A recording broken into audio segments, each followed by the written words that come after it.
All right, here we go again. Man, I have been on a roll when it comes to working replays lately. I think the last 5 or 6 games that I've attempted to record have turned out fine with no errors at all.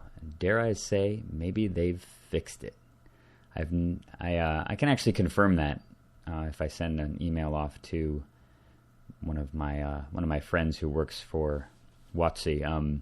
Although Ryan Spain, who is my main contact, is no longer in charge of the troubleshooting and diagnostics and stuff for Magic Online, so it may be a little bit more difficult. But this is definitely some solid evidence that at least something has been changed for the better, unless it's just variance and I'm getting very lucky.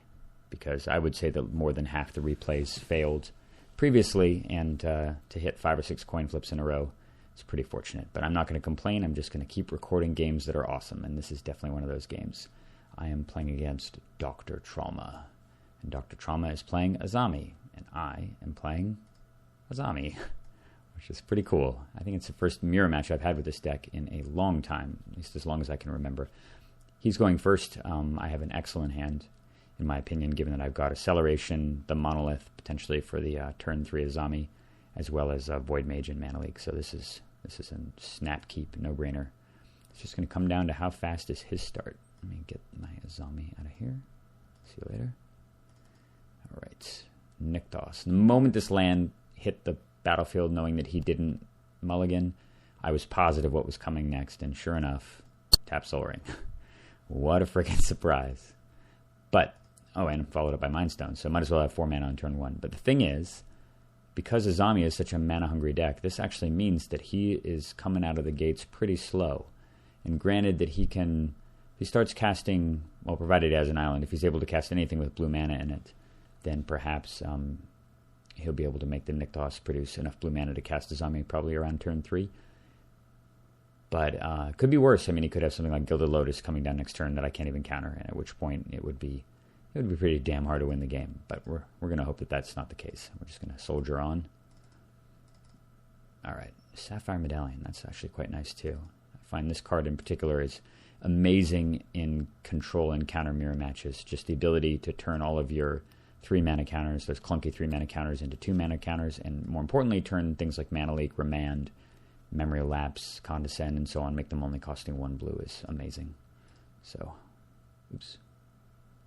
Stop. Pause. Okay. Whew. Didn't jump ahead too far there. I'm obviously just casting the bauble first.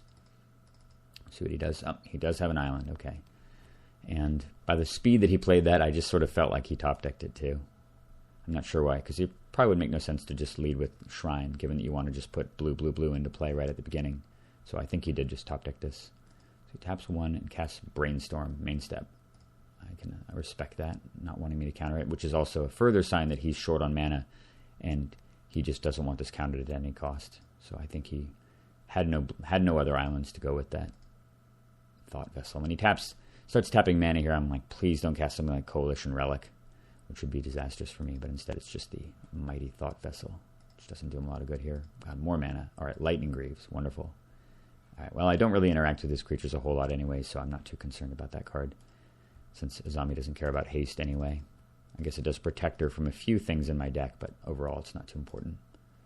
I drew my own Thought Vessel. Okay, well, we're just going to do nothing here. And there's obviously some choices. I did actually give a lot of thought to just putting Void Mage out here. The reason being that I don't expect him to have triple blue next turn, given that he only has 2 cards in hand. And that means that Azami is 1 turn away.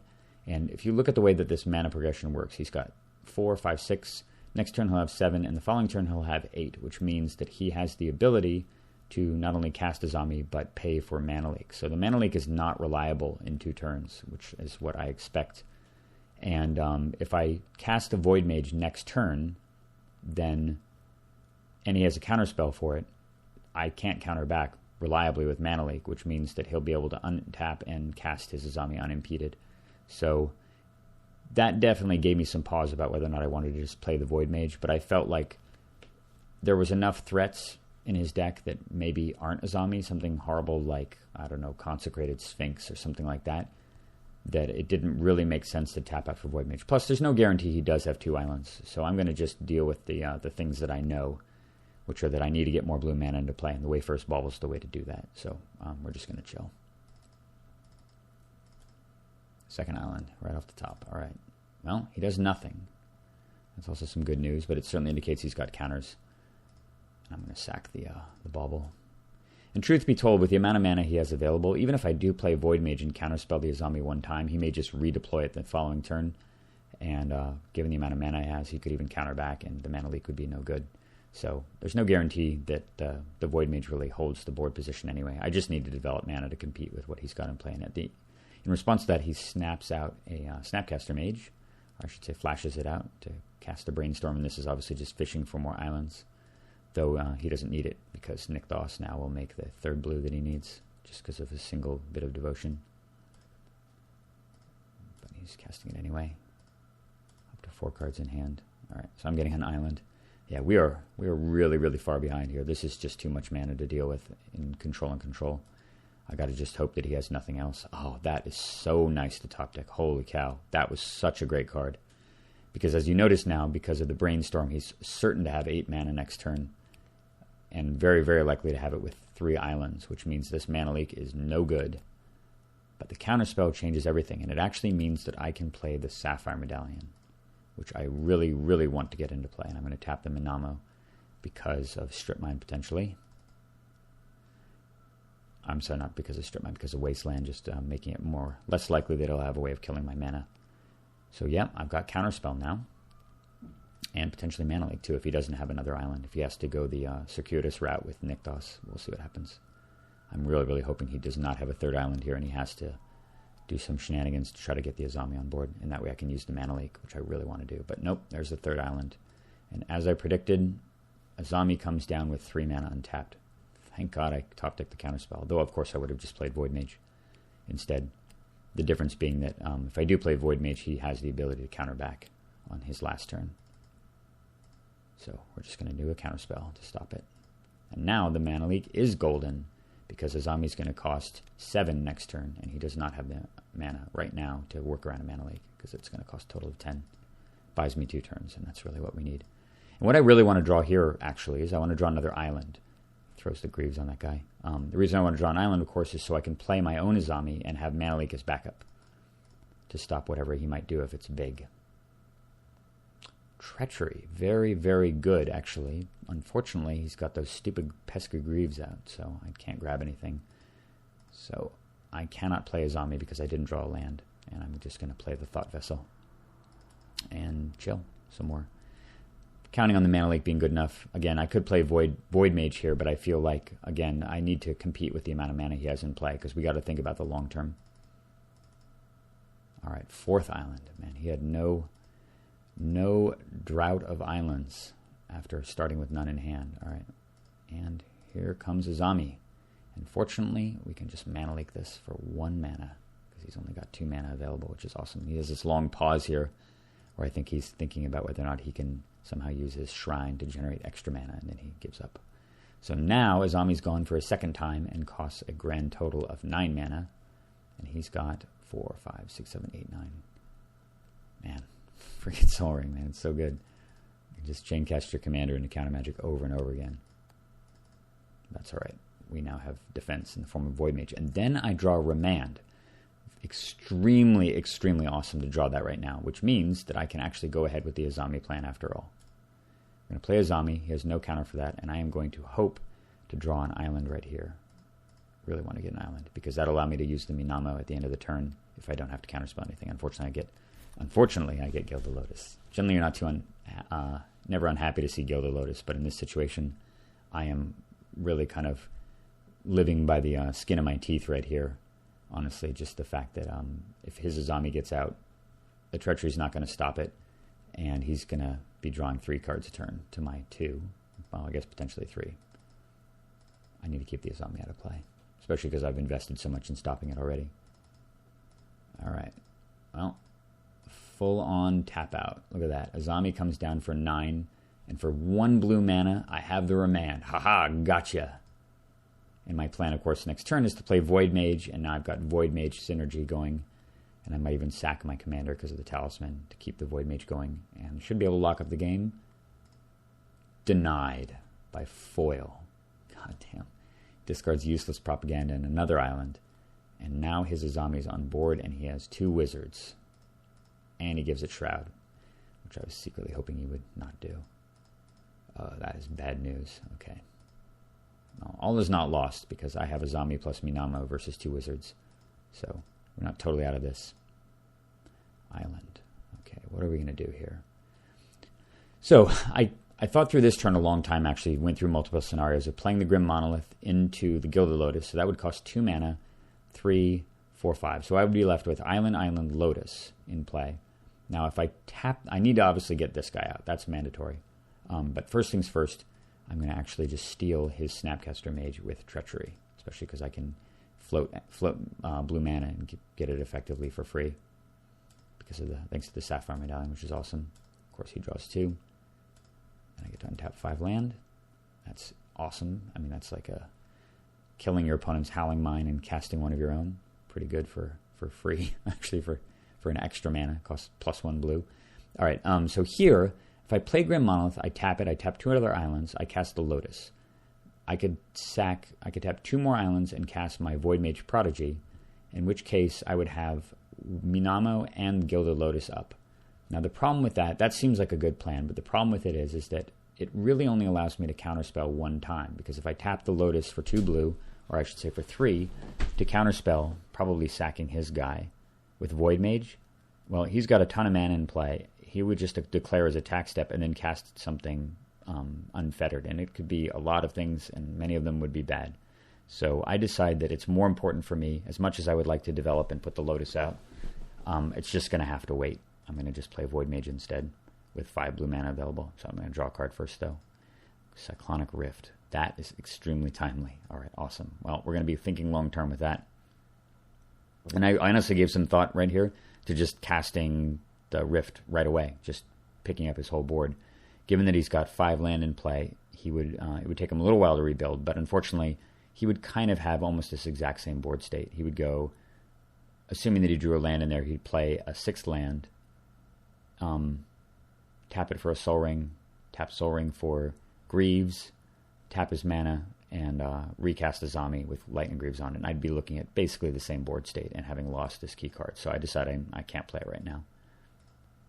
So yes, you can see me tapping mana and going through the math of whether or not I should play the Lotus, thinking it through, and eventually deciding that Island plus Lotus is not the best board state I could have, given how tenuous things are. I'm just going to go with this instead. So I've got 2 hard counters available, plus the Rift if need be. I'll draw a card here. Another island. All right, not bad. It's funny. It just shows you how insanely dangerous this commander is, given the fact that it looks like I'm so dominant now, given that I've got Minamo, Azami, and 2 wizards of my own, but I'm still just not feeling that comfortable. Jace, Unraveler of Secrets. Well, the first ability is meaningless. Last ability costs 1 million, but that middle ability, we cannot let that resolve. I can't let him bounce my own Azami. So I'm just going to, as much as it hurts me to get rid of some of the draw engine, I'm going to sack his guy, of course, to counter his Jace. That is some serious value right there. Draw some response. Aiming to get a counter, I imagine, but you can't counterspell the effect. So he's done. End of turn, of course. I'm going to take a little risk here, given the fact that he only has, I guess, 4 mana available. I'm going to take a risk and just use Minamo, which lets my guard down for a little bit, but I just don't figure there's that much dangerous that he could do during the end step. He can't, like, flash out Teferi or something. So I get to draw off Azami thanks to the Minamo. Everflowing Chalice, okay. Riptide Laboratory, very cool. Okay, well, that's very handy. Protects me from quite a bit of cards in his deck. Let's see what else we get. Okay, Lapse is fantastic too. All right, Island. So now I'm really thinking, what's the best way that I can work towards setting up the game-winning Cyclonic Rift? That's going to have to happen during his end step, of course. And ideally with even more mana in play on my side of the table so that I can use my, well, potentially any other wizards I draw to keep him from getting his Azami back into play. I only need to counter it 1 more time, and then we probably don't have to worry about it for the rest of the game, because it's going to cost 11, and especially on the heels of Cyclonic Rift, that is going to be tough to get 11 mana out through my counters. And the reason why I want to get more mana in play, of course, is because I don't want to sack this guy. He's too valuable. So I'd much rather just sack my Azami, given that because of the medallion, I can replay her for only 6. So if I can get a bunch more mana into play, the Azami will really only just cost effectively 3 blue. So that is the game plan right now. I think this through for a while. I'm going to play my Monolith. And this is setting up potentially Cyclonic Rift. This is just diverse mana right here. I have a lot of different options. And my main plan, I think, is to go for the Rift at the end of his next turn and then untap and develop my mana some more during the downtime while he's rebuilding, and then put him away with the last ability on Voidmage Prodigy. Okay, good. He has nothing during end step. Taps 3 and casts Veldican Shackles. God, that is horrible to deal with right now. So normally what I would do is if he played Veldican Shackles and I had the ability to Cyclonic Rift, I would let him cast it, I would let him pay 2 mana, and I would Rift in response. The problem with that is, so it would cost 2 here. The problem with that is that if he has any counter magic at all, I'm pretty screwed because he uses the Shackles. I'm tapped out, so I can't use my Voidmage Prodigy, and the Shackles will snag my Azami and kill it while leaving his in play, which is really, really bad news. Plus, I'll have to deal with Veldican Shackles, which is a total nightmare card to deal with, obviously, in my deck. So I'm going to just lapse it, and this is, I don't know, maybe this was a mistake. This may have been a mistake. If it weren't for the fact that the Shackles would kill my Azami, clearly I would have just let it resolve, and then at the end of the turn I would have gone Rift, backed up by Memory Lapse, but I don't really want to have to recast my Azami. It's just a huge mana commitment right now, given the fact that I didn't get the Gilded Lotus or the Chalice out. And now I'm kind of kicking myself about not playing the Riptide Laboratory, which may have been a big mistake. So I lapse here, knowing full well that he can just redraw the card, but at least it's going to cost him more mana. So he draws it and plays it again. And the fact that he has to cast it a second time with only 3 mana available means that I might be able to have him fall right into my trap. The idea being that he'll play the Shackles, I don't counter it, even though I certainly should, and then he'll grab my Azami with it right now. And obviously in response to that, before my creature gets over onto his side of the board, I do the big Cyclonic Rift. It lifts up his entire board. He has only a single blue in play, and all he can do is just play a Sol Ring and be done, with no commander out, none of these artifacts, basically screwed. And then I get to untap and draw 4 more cards between Azami and Voidmage and my draw step in the Minamo. And then within those I'll get either another wizard that I can sack to keep his general out of play, or the Shackles, or I can get something even more potent like Tezzeret and lock him down. But yeah, so that's why I let the Shackles resolve and I do not counter it. And I'm sitting there going, okay, now you just take my guy, right? And I wreck you. And it doesn't happen. He just says done. Now what the hell do I do here? Like what's the play? If I untap my guy in response to the end of the turn and he grabs it, well, I can't Rift with Overload anymore, and he's going to kill the Azami, which means I don't get to draw a card off of it. So that screws me. If he's got 3 cards in hand, I've seen at least one counterspell, the Foil, and because this is such a kind of bottom of the basement counterspell, it makes me feel like anyone that would play with Foil would play with a lot more counterspells. So it's extremely likely, in my opinion, that he does have at least one more. However, this is the moment, and I just kind of feel like even if he has a counterspell right now, I'm not completely out of this game, even though he does have the Shackles, and that's mainly because I do have Riptide Laboratory. But it is bad news either way. The fact that he didn't grab my guy really screwed my plans up. And I think this is one of those situations where I didn't fully think it through, in the sense that I didn't think of the contingency of what if he just plays Shackles and says done? Like, what do I do in that scenario? Because I can't just pull the trigger on Cyclonic Rift and expect for it to resolve. However, I finally decide, because the thing is, why wouldn't he grab my guy, right? Any reasonable person would steal my Azami, which would prevent me from drawing up to like 3 or 4 more cards with it. Unless he's just afraid that I'm going to untap with Minamo and tap it in response. But that's not even that good. I don't know. I was just a little bit...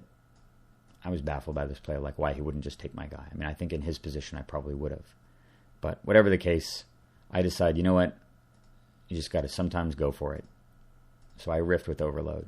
And there's this long pause, and I fully expect him to just screw me over. And of course, the correct play for him would be to steal my Azami in response, at least to kill it.